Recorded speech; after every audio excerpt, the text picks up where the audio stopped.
Hello guys, today I'm going to show you all of the parts that I've chosen to use on my bike. I'm going to connect them to the light board. I'm going to show you how it works, a little demonstration, and I'm going to go through the menu and show you how I set up the whole system. So let me start by introducing all of the parts. Obviously we have the light board module. Then we have our 12 volts power supply. This could be anything, but I've chosen this way. I actually designed this part. I have a dedicated video about it. This is going to be my headlight. It has a high beam, low beam function with 3-pin cable like this. I built this mount myself, so it wasn't included. This is the tail light. Again, this mount is my design. It actually came without this. So it was only this part and the cable without the connector, of course. It has a built-in DRL, left and right blinkers, and a stop light, so it's 4-in-1 light. As RGB strip, I'm going to use WS2811. This is our screen module. As you know, it's optional, but for the purpose of this video, I'm going to use it. As a horn, I'm going to use this buzzer. I mean, it's not much, but it's more than enough for my needs. As a front signals, I'm going to use these. They have built-in DRL. Again, this was not included. I had to design this. As a handlebar button set, I'm going to use this one. It has 7 buttons on it. So let me give you a bit more details about the handlebar button sets. If you look in the internet, you can actually come across to hundreds of different button sets and you can use them all. They're all compatible.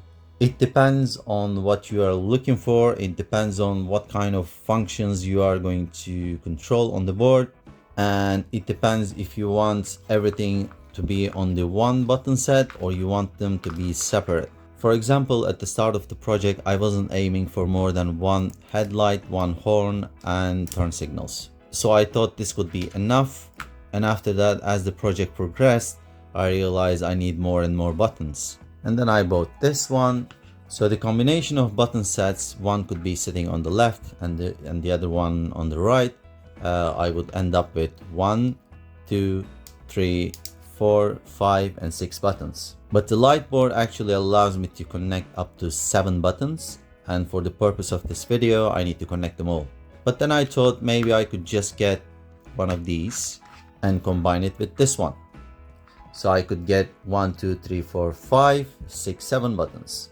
But then I saw this button set, which has similar to this layout. It has 5 at the front, but it has 2 more at the back, which in total it is 7 buttons. So I'm just going to use this one for now, but I want to remind you that if you don't use DRLs, if you don't use, let's say, high beam, that's -2 buttons, and you can actually get away with this one only 1, 2, 3, 4, 5, or you can just use this one, or you can combine it with this one. I mean, there could be so many ways to connect any button set to the light board. It's just up to the user. So for the headlights, I initially had this headlight. It has a high beam as well, but then I found this one. I think this one is about $25 or so. It has a high beam functionality in it, and the best part of it is just it has a cut line, so it doesn't blind the oncoming traffic or people, which is really nice. And then I built this and I actually designed this bracket so I can fit it on my handlebar. I want to say something about the DRLs and the turn signals. There's virtually no limit to how many DRLs and turn signals you can add to the board, but for now I'm just going to use these front signals. They have a built-in DRL and they have a built-in relay. The tail light also has a built-in relay and it has a built-in left and right turn signals. Some of the things that I attached right now are specific for this video. For example, this switch won't be here after the video. I will just replace it with a simple cable. This is the enable pin, and this is just to simulate our brake lever. Okay, so let's start by connecting power. This is going to be a high power source for the whole test. Make sure that we are connecting to the inside. Okay, now this switch, one of the cables is exposed, which is connected to the enable part. I'm going to attach it to the red cable right here. So we have power here. It goes to anti-spark switch. Anti-spark switch allows power to flow, the high power, and it spits out 12 volt here. So we're going to take this 12 volt and connect to the light board. All right, this switch will be essentially our ignition switch on the bike. So that's going to simulate that function. So before going forward, let me try to turn it on. Let's see if it works. So I just turned on the power. As you can see, the red light came on, but there's no power here, which is good. Now I'm going to just turn on the switch. As you can see, this light came on. Turn off, on, off, on, off. Okay, that's good. That's working, so we can move forward with the rest of the build. So I'm going to pull all of the power side out of the picture so we can focus on the lights here. I'm just going to connect this one, handlebar, and then I'm going to connect the horn here. Okay, I'm going to connect the turn signals. It's going to be the front headlight, which has a bit more thicker connection right here. Our RGB lights, it is right here as well. And finally we have the screen. Yeah. Oh, sorry, it's not finally. We have the rear light as well. Okay, now I know it looks like a mess, but let me try to arrange everything. So I've tried to arrange everything in a more manageable way. This is our screen, tail light, headlight, front signals, handlebar button set, and the RGB lighting. So let me turn on the system now. Okay, just turn it on. The screen came on.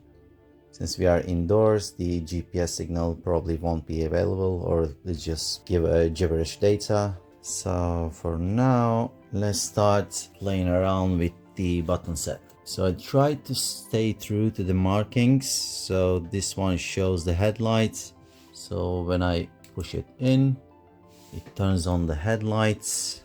It's really bright, incredibly bright. So I'm just going to turn off for now. This is the turn signals to the right. Let's try to push it. Okay, immediately we have a problem. Since this is a momentary button, it doesn't work properly with the, but if I push it in, it works. So this is something we have to fix in the app settings. So let's see what this is. This is the high beam. This is the low beam. But I wanna tell you the difference. This is a latching button, meaning if I push it, it stays in. But this one is just a push button. It springs back immediately, but still works. So this is the left one. Again, it doesn't properly work because this is a momentary button and the system expects a latching button. Let's see what this is. This is the horn. Okay, it gives a 2 times beep if I push it once. All right, so what's this? Oh, okay, this is the custom button that I attached some low beam, high beam type of effects. Let me try to put something in front so you can see the pattern.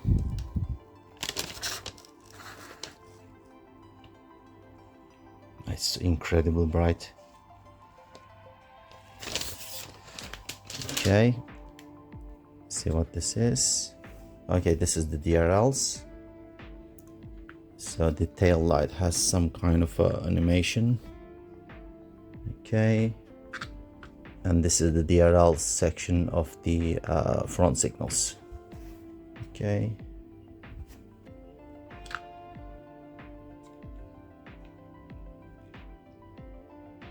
Okay, turn off DRL, turn on DRL. Okay, this animation needs to end. Okay.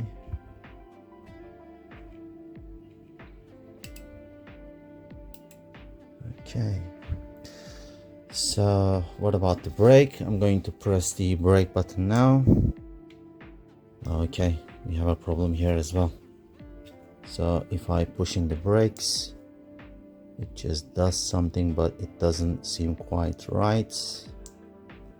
Okay, so let me turn off everything. Okay, so let's jump into the app. Okay, so this is the app. We have to click on the remote XY and the Z lights. Alright, so this is the dashboard kind of thing, so we can control everything. And don't mind this 21 number, it's just a dummy number. It doesn't actually update from the screen, but of course I'm going to fix it in probably in a couple of minutes after I just turn off the video. Whatever we can do from here, we can actually do it from the app as well, at least some of them. So we can turn off the on and off the DRLs from here. We can turn on the low beam, we can turn on the high beam, and we can turn on the RGB strip. We can advance the effect. We have about 40 something effects. We can play around with the speed.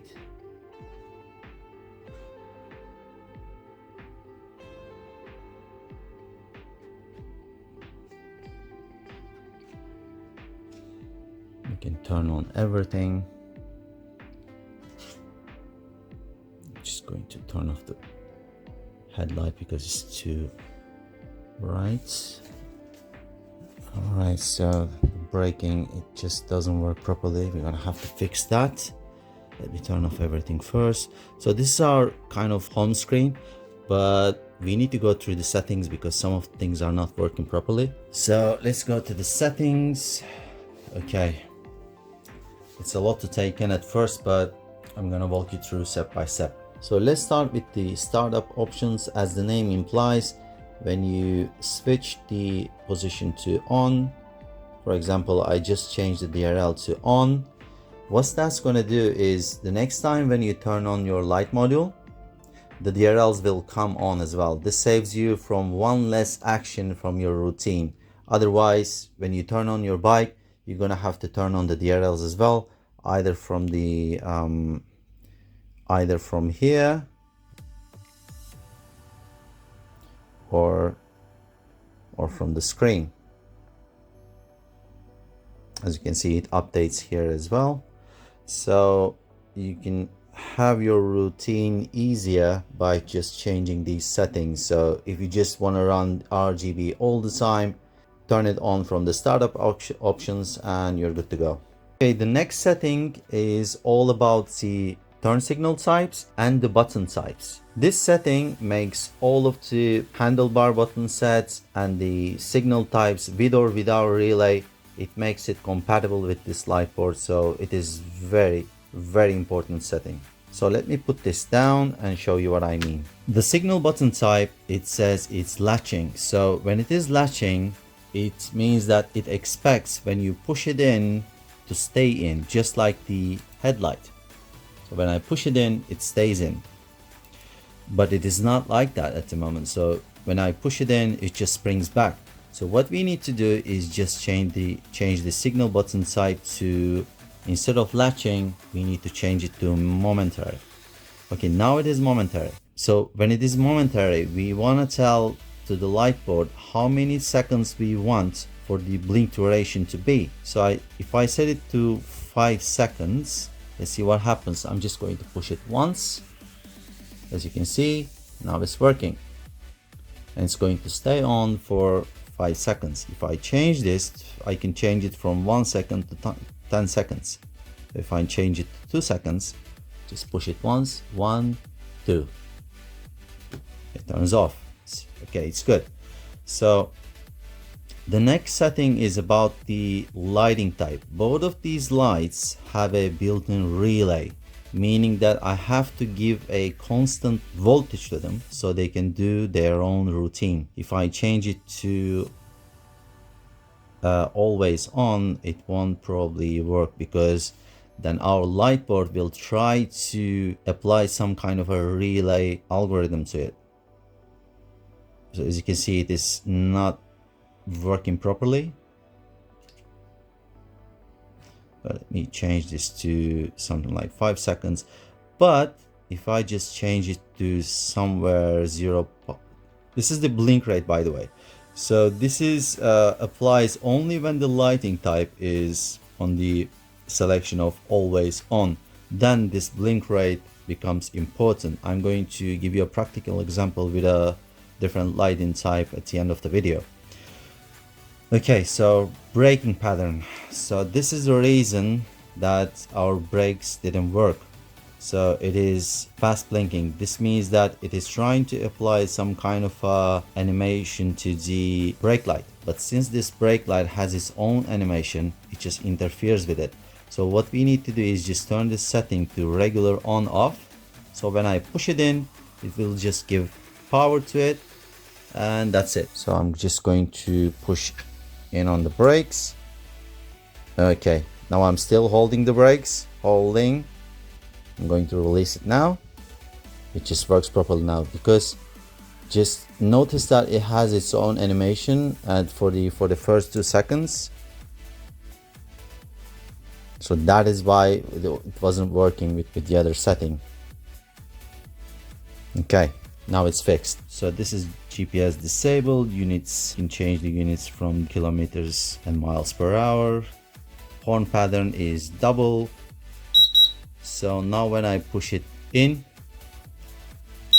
as you can see, it only has this function. But if I want a more traditional type of horn, I can change it to regular, and when I push it in,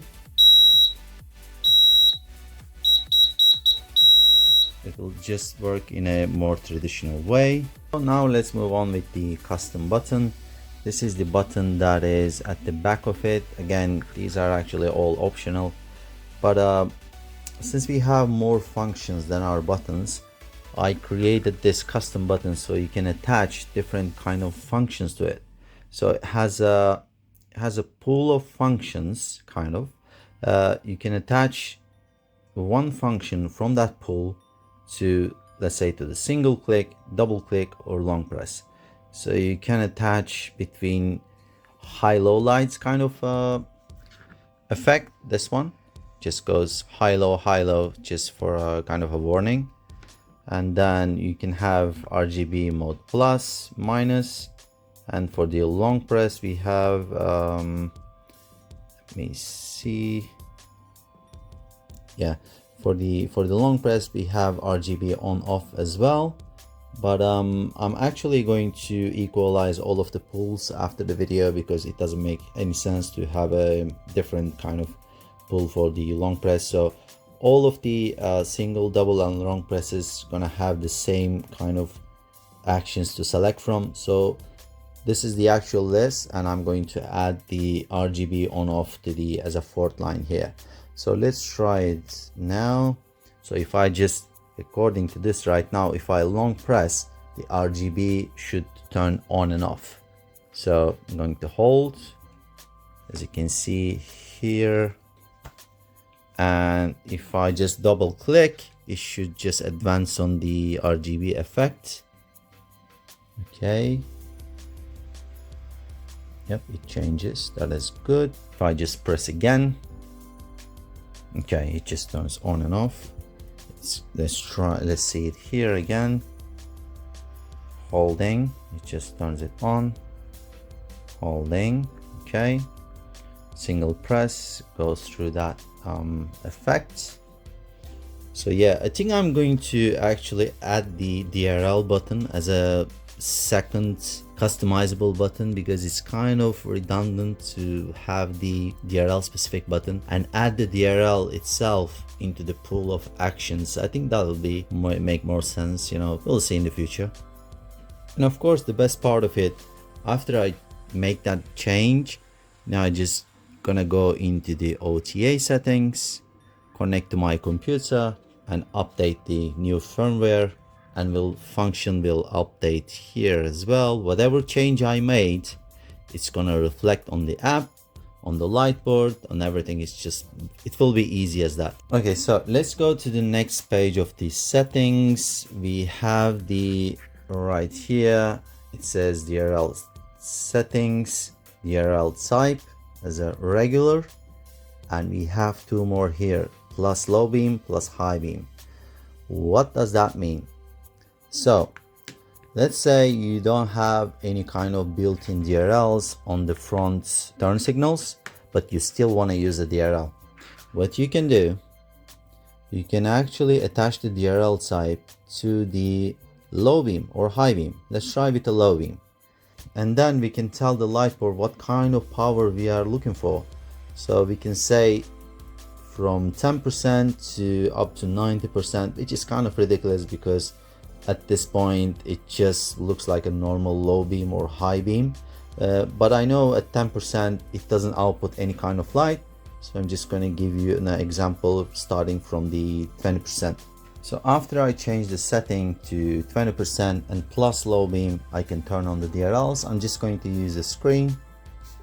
As you can see, the DRLs turn on along with the front signals, and there's actually really weak light coming out of the front headlight. As you can see, there's the low beam, but if I still want to turn on the low beam, I can just turn it on.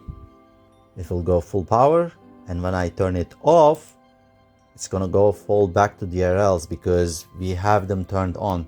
Let's turn it off, and now we can turn it on. As you can see, it will go blast full power, and we can turn the DRLs on while the headlight is on. And I'm gonna turn off the headlight now. As you can see, it's gonna fall back to DRLs again. Let's go back to the settings. For the battery settings section, I actually dedicated a whole video for it, so I'm not gonna go over it now. And you have the RGB strip settings. You have to put your own RGB strip type here, put in the pixel count, save settings. That's all you have to do. When I release a software update, you can go to the OTA settings, put on your SSID password, start OTA server, and update your firmware. Also, as I promised, let me give you an example with another lighting type. So this LED strip is very cheap, but it doesn't have any relay in it. It has two signals. It has DRL and a stoplight. Let me swap this one for this one and see what kind of challenges we will have and what we need to do in order to adapt it to our system. So let me start with the braking, for example. Okay, I'm going to push the lever. Okay, it's just blinking. Let me push in the signal. As you can see, when I push it in, it just stays on because there's no relay in it. But this one is just going like normal because it has its own relay. Again, to the other side. Okay, so this is something we have to fix. And braking is just blinking. Okay, this could be one of the modes. So in order to see what's going on, we need to go to the signal button type. Again, we have a latching because I didn't save the settings. I just turned it off. That's why I stayed in latching. So I'm gonna change it to momentary. Okay, blink duration is 5 seconds. Okay, problem is not fixed because this is not blinking. Now with the lighting type, I want to change this to always on because it stays always on. That's why we are just going to change it to always on. Now when I change it to always on, now this blink rate, it just becomes important. So this is the rate which is going to apply here for the blinking. So when I push it once, okay, now it works. Good. So braking pattern, okay, braking was blinking because it was in the blinking setting. If I put it back to regular, flying brakes, okay, releasing, okay. Okay, so this is kind of a effect that I made, custom effect. I'm pushing in, not releasing, it's just doing its own thing. And then we have another effect, fast blink and then stop. Okay, I'm just going to push and hold. Okay, releasing, push and hold. Okay, so you can, if you have this kind of light, you can actually choose one of the three. But for the lighting side, for the signals, okay, you have to select. And if you notice, this one has a relay and this one doesn't have a relay. But if you go with the always on and adjust the blink rate to about 0.5 seconds, they both works without any problem. So this is something you can combine with. Okay, good. So, okay, that's it for this one as well. Okay, so let me talk about the screen for a while. So as you can see, you can turn on the DRL, low beam, high beam, RGB. This plus minus is for the RGB effects. So if I turn on the RGB, you can change the effects from here. As you can see, they are changing. And for some reason, if you want to lock the screen and then nothing works, you can actually lock the screen, which is I think it's a nice addition. And then these signals, you cannot touch them, but it's just an indication. So if I turn on the turn signal, the right one comes on, the left one turns on. This is the battery voltage and the percentage. And then from here, you can go to the settings. So whatever we did with the phone, you can do every single one of them from the screen as well. So as you can see, you have again the same things: the turn button signal type, momentary latching, blink duration, and then the blink rate, etc. And then we go to the second page, the custom button functions, save settings, DRL type, again regular between the low beam plus high beam, horn pattern. Can go to the third page, the battery sense settings, and then we can go to the OTA settings right here. And this one actually shows you the server status, not connected, firmware version, but bear in mind that this one has a different kind of firmware.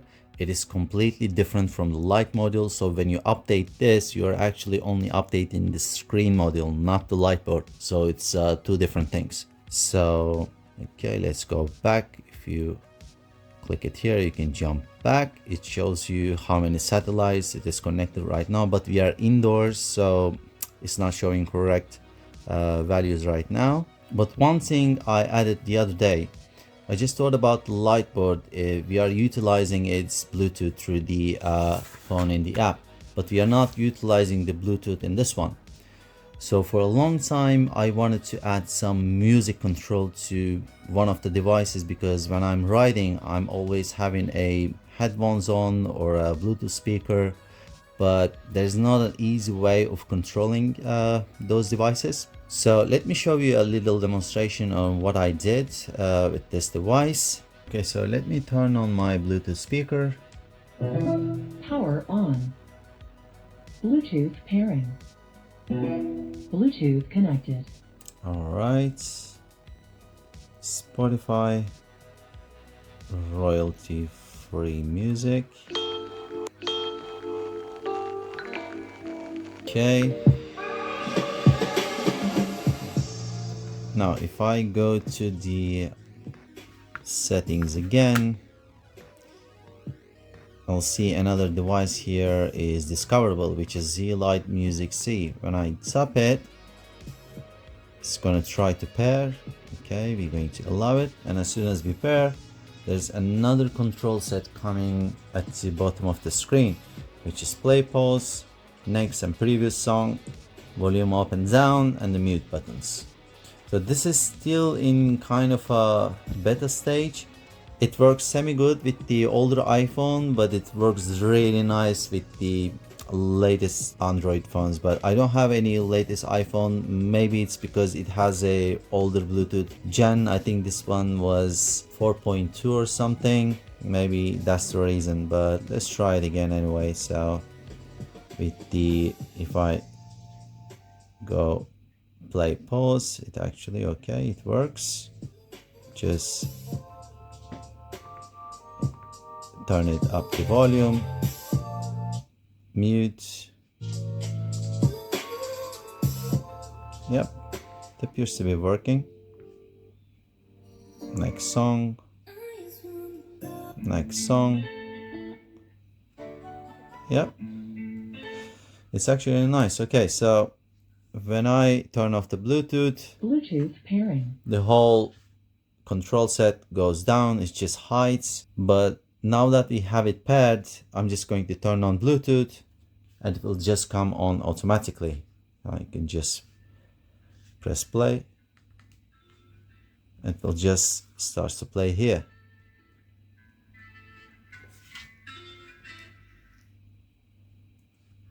Yep. Next song. Next song. Yeah, it just works nicely. I think that's it for today. The next video is going to be all about installing all of this on an actual bike. We're gonna go for a test drive. We're gonna see how everything's going to hold up, especially the screen, and we'll take it from there. See you next time.